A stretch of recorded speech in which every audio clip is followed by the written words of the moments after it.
பிரியமானவர்களே, இயேசு கிறிஸ்துவின் நாமத்தில் உங்களுக்கு என் அன்பின் வாழ்த்துக்கள். சந்தோஷமா மகிழ்ச்சியா இருக்கிறீங்களா? இந்த இடம் எப்படி இருக்கு? பார்க்க அழகா இருக்குதா? நம்ம பிளசண்டான ஒரு இடம். நமக்கு ஆண்டவர் பொதுவாழ்வு மருத்துவமனை கட்டி இருக்கிறார்ல, அதுக்குள்ளதான் இந்த இடம். அழகான ஒரு பார்க் அமைச்சிருக்கிறோம். வியாதியஸ்தர்கள் இங்க வர்றவங்க எல்லாம் கொஞ்சம் உட்கார்ந்து இளைப்பாற ஒரு மன ரம்யமா இருக்கிற சூழ்நிலையை உருவாக்கி வச்சிருக்கிறோம். ஆண்டவர் அப்படிதானே நமக்காக செஞ்சிருக்கிறார். எவ்வளவு அழகழகான இடங்களை ஆண்டவர் சிருஷ்டித்து வச்சிருக்கிறார்ல. நம்ம விடுமுறை நாட்கள்ல அந்த இடங்களுக்கு போகணும், அந்த இடங்களை பார்க்கணும். ஆண்டவருடைய சிருஷ்டிப்பின் மகத்துவத்தை நீங்க பார்த்து ரசித்து ஆண்டவரை துதிக்கணும். சரி, ஆண்டவர் இன்றைக்கு உங்களுக்கு ஒரு முக்கியமான காரியம் சொல்றாரு. ரொம்ப கவனமா கேட்கணும். நீங்க யாருன்னு கேட்டா என்ன சொல்லுவீங்க? உடனே உங்க பேரை சொல்லுவீங்க. இல்ல நீ யாரு, எந்த ஊரு அப்படின்னு கேட்டா ஊர் பேரு, டிஸ்ட்ரிக்ட் பேரு எல்லாம் சொல்லுவீங்க. அப்பா பேரு, குடும்பத்தின் பேர் எல்லாம் சொல்லுவீங்க. அண்ணன் கேட்டா யாரு கேட்டாக்கு என்ன வேலை செய்றீங்க, அதை கம்பீரமா சொல்லுவீங்க. நான் பேங்க்ல மேனேஜர் அப்படின்னீங்க, காலேஜ்ல ப்ரொஃபசர் அப்படின்னீங்க. அல்லது என்ன வேலை செய்றீங்களோ அது ஒரு மரியாதையா பெருமையா சொல்லுவீங்க. ஆனா இங்க ஆண்டவர் ஒரு காரியம் சொல்றாரு. நீ யார் தெரியுமா மகனே, மகளே அப்படின்னு சொல்லி லேவியராகமம் 20ஆம் அதிகாரம் 26வது வசனத்துல, நீங்கள் என்னுடையவர்களாய் இருக்கும்படிக்கு உங்களை மற்ற ஜனங்களை விட்டு பிரித்தெடுத்தேன். ஆண்டு சொல்ல, நீங்கள் என்னுடையவர்களா இருக்கணும், அதனால மற்ற ஜனத்தை விட்டு நான் உங்களை பிரிச்சு எடுத்திருக்கிறேன் அப்படின்னு சொல்றாரு. எவ்வளவு பெரிய பாக்கியம் இல்ல? முழு உலகத்துல இத்தனை கோடி மக்கள் வசிக்கிறாங்க.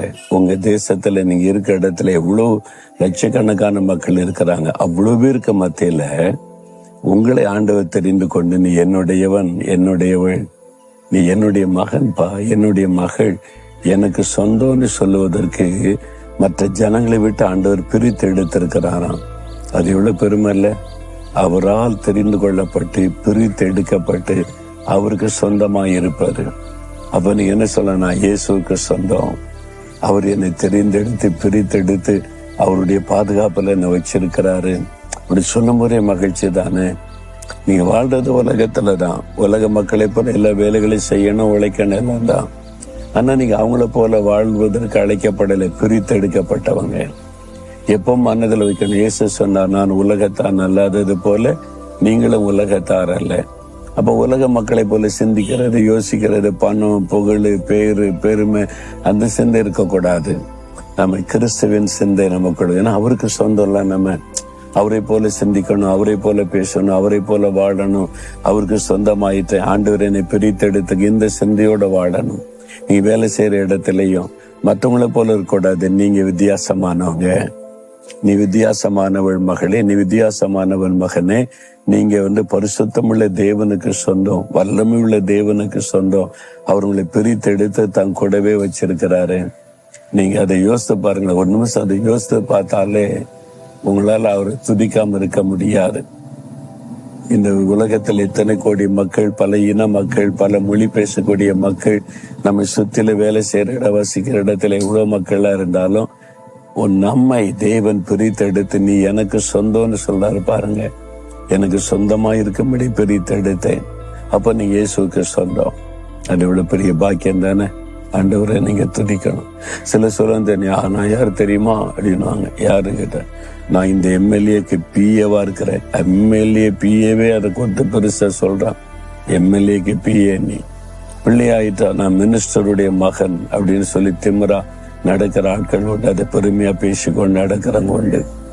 நீங்க சொல்லுங்க, நான் யார் தெரியுமா? பரிசுத்தமுள்ள தேவனால் தெரிந்து கொள்ளப்பட்டிருக்கிறேன், பிரித்தெடுக்கப்பட்டிருக்கிறேன், நான் அவருக்கு சொந்தம். அப்போ அவருக்கு ஏற்றபடி நடந்து கொள்ளணும் இல்ல? என்ன சொல்லுவாங்க, ஒரு மினிஸ்டருடைய மகன், அதுக்கு ஏற்றபடி நடந்து கொள்ளுங்க. உங்க அப்பா இப்படிப்பட்டவர், நீங்க இப்படி நடக்கலாமா அப்படின்னு சொல்லுவாங்க பாத்தீங்களா?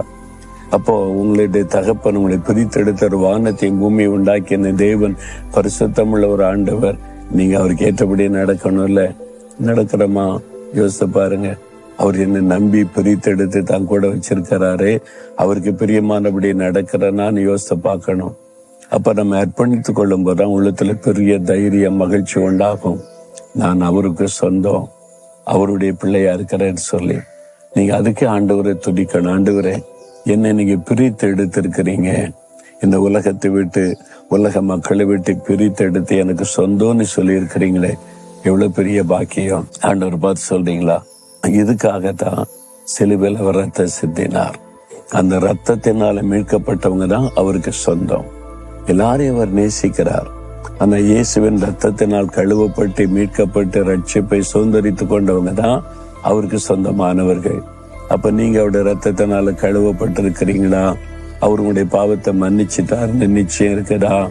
அவரால் நீங்க ரட்சிக்கப்பட்டிருக்கீங்களா? எல்லாட்டும் சொல்லுங்க, ஆண்டவரே, உங்களுடைய ரத்தத்தினால என்னை கழுவி என்னை ரட்சித்து உமக்கு சொந்தமாக என்னை வைத்துக் கொள்ளும். நான் உமக்கு சொந்தம். என்னை பிரித்து எடுத்துக்கொண்ட அன்பிற்காய் ஸ்தோத்திரம், ஸ்தோத்திரம். இயேசுவின் நாமத்தில் ஆமென்.